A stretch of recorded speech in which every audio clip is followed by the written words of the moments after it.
তেল হচ্ছে আমাদের দৈনিক দরকার ছিল এই মার্কেটে, আমাদের কারণ বাজার মার্কেটে আমাদের দৈনিক দরকার ছিল 5 গাড়ি তেল।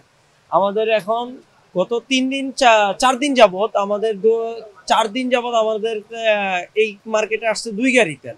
তো কোম্পানিগুলা বড় বড় যে কোম্পানিগুলো আছে, রূপচান্দা কন, তীরকন, তারপরে ফ্রেশ কন, পুষ্টিকন, সব কোম্পানি তেলের তীব্র সংকট দিয়ে রাখছে কোম্পানিরা।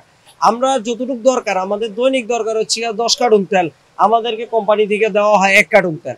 এই 9 কার্টুন তেলের ঘাটতি আমরাও পোষাইতে পারি না, কাস্টমারদেরকেও আমরা দিয়ে শান্ত করতে পারতেছি না।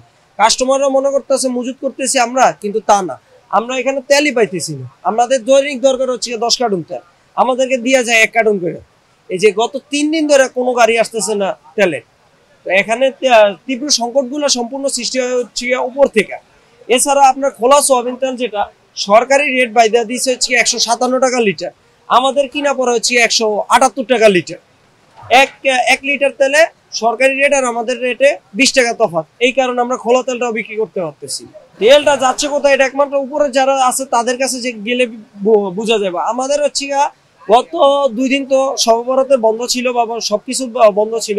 ওই বন্ধর কারণে কোম্পানি বলতেছে গাড়ি আসতে পারেনি। কিন্তু কথা হচ্ছে আমাদেরকে যদি দৈনিক 5 গাড়ি তেল না দেওয়া হয় আমাদের এই বড় মার্কেটে, তাহলে আমাদের এমনি সংকট থেকে যায়। আমাদের হচ্ছে দৈনিক দরকার যে পরিমাণে, ওই পরিমাণে কোনো কোম্পানি তেল দিতেছে না। তীর কোম্পানি বলেন, আপনার গত 1 সপ্তাহে 2 লিটার 1 কার্টন তেল দিচ্ছে তীর কোম্পানি।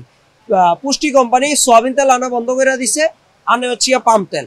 পাম তেল তাও আপনার দৈনিক যদি আমার 10 কার্টন লাগে, 10 কার্টন আমি পর্যাপ্ত পরিমাণে পাই না। ইনটেক পাম তেল 10 কার্টন পর্যাপ্ত পরিমাণ পাওয়া যায় না, তাদের কাছে পাওয়া যায় 2 কার্টন তেল।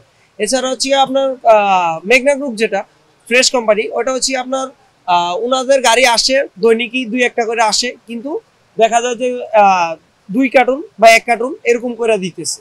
এ কারণে আমরা তো আমাদের যতটুকু প্রয়োজন অতটুকু আমরা পাইতেছি না। আমরা কিভাবে মজুত করে রাখবো?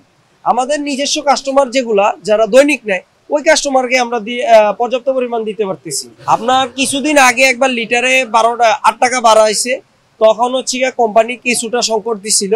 সংকট দিয়া মার্কেটে আবার কৃত্রিম সংকট দিয়ে তারা দাম বাড়ানোর প্রস্তাব দিছে, দাম বাড়াইছে। দাম বাড়াইলে তেল তেল অ্যাভেলেবেল হয়ে যায়।